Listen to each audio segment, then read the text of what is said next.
Yeah, it's I've sort of learned. I remember learning this on Buffy the Vampire Slayer when I started out. That if you really define the characters very clearly, it makes the scenes fun to write.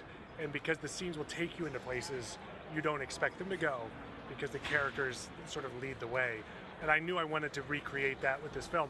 The first act of the film is basically one long scene, because it's all about getting to meet these characters and establish who they are, so that we can start pulling the rug out from under the audience. When you see the film, there's a whole lot of surprising scares that not scares, but surprises that happen in the film, and all of them came about through character. All of them came about from me thinking, well, what would this person do if a person kicked in her door? What would she really do, as opposed to what would the movie do? And time again, the characters surprised me as a writer, and I knew if the characters are surprising me, they're going to surprise the audience, and that will happen. So I really just let the characters dictate the story, and it worked out. It worked out, but it's because I spent so much time thinking of them as people first before I worried about the plot. I mean, I look at this cast now and I go, oh, I'm never going to have a cast this good again.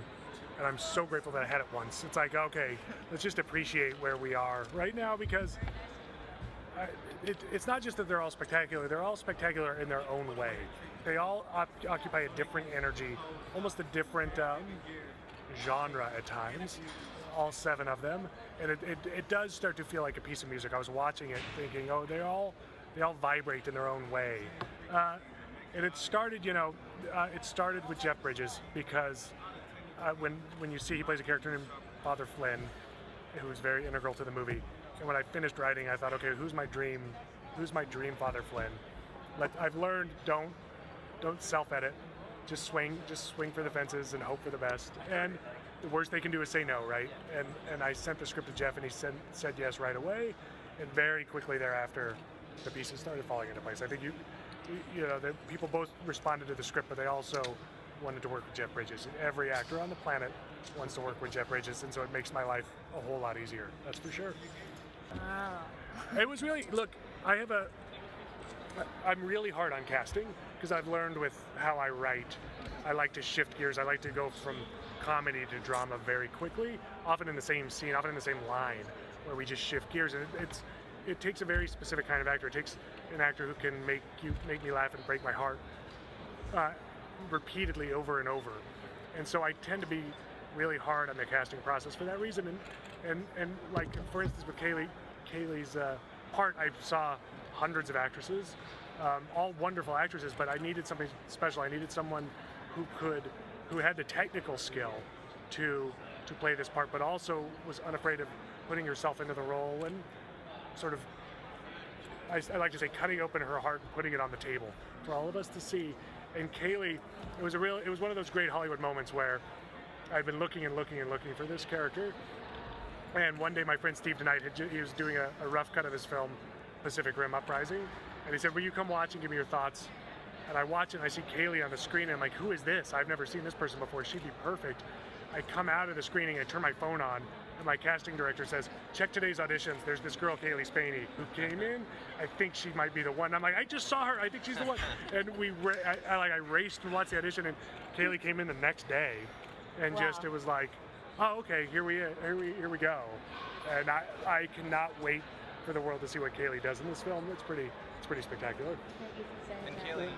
Well, I think so early on in my career, I'm trying to not only prove to the people who are watching these movies, but also to myself, if I can pull these things off.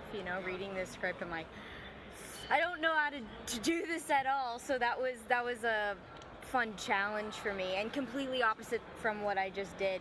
Very actor heavy this film was, and like he was saying, it was every character kind of has to pour their heart out, and that's such a scary, vulnerable place to be in, and to have a director who was there and guiding me through every moment. And also I knew I was going to be figuring this character out until the last day, because there are so many layers, which just also is a great testament to his writing on all the layers that he put in for all these characters in the film. So to be cast in this movie was incredible and such an honor, but then also the next step the next phase into going into it not knowing if who exploring this character, if to have someone like you to guide me through that was really wonderful.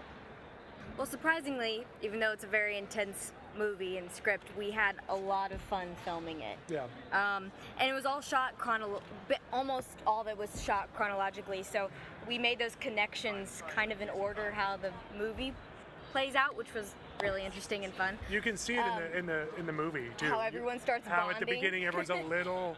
It's like the first day of school, and you can sort of see that in the movie as we're all feeling each other out, and then by the end, it worked it's a out very different movie. so perfectly. Yeah, exactly. I got really close with Dakota Johnson, which was a real treat, and was something that I wasn't planned. You know, sometimes you try to force these connections when you know you're going to have intense scenes with people, but that one came really naturally, which I'm thankful for. There were so many great moments. We've been talking about a couple of them today. One really fun one is that Cynthia Erivo was taking song requests in between some really intense scenes, and everyone in the cast and crew would like go around and request songs from her, and that was really fun. Because Cynthia is without question one of the best singers on the planet. Human jukebox. And so when you have her and she's willing to do that, it really it kept the crew morale pretty high that day. That's for sure. Yeah. Yeah. You gotta have moments to lighten up the mood a little bit. Yes, for sure. Jeff Bridges had this game called Pass the Pigs, and it's like Yes. Love that he game. just That is would Jeff's pull that out of go-to his game. back pocket. That's So fun. You'd play music on the jukebox in between takes, which was nice. We try to keep it loose. I'm a person who believes that artists do their best work when they feel safe and protected. Yeah. And so even though we were going to these places, you want to keep it fun. And we were all really lucky to have Jeff Bridges on this because he's such a sort of statesman. I think we all felt it, and he sets the tone. And he set the tone. He's kind of a walking party.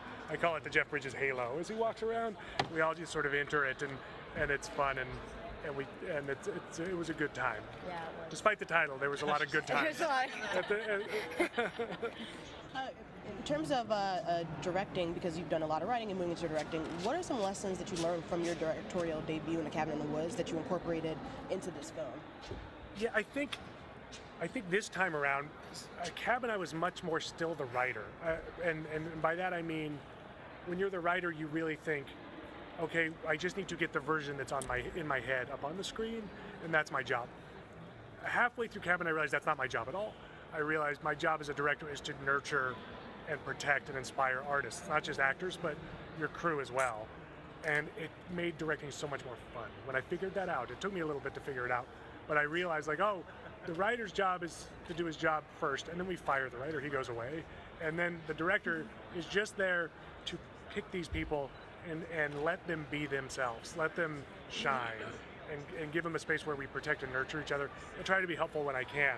But it made it so much more fun. I mean, when you see, there's some scenes in this movie, we go to some pretty intense emotional places, and it's because these actors were willing to go there and expose, I think, their own pain and their own emotions and put it on the screen. I don't think I could have got there 10 years ago as a director. I think it took me a while to understand how much of my job is to just nurture artists. That's really my job. And it made it so much more rewarding, I have to say.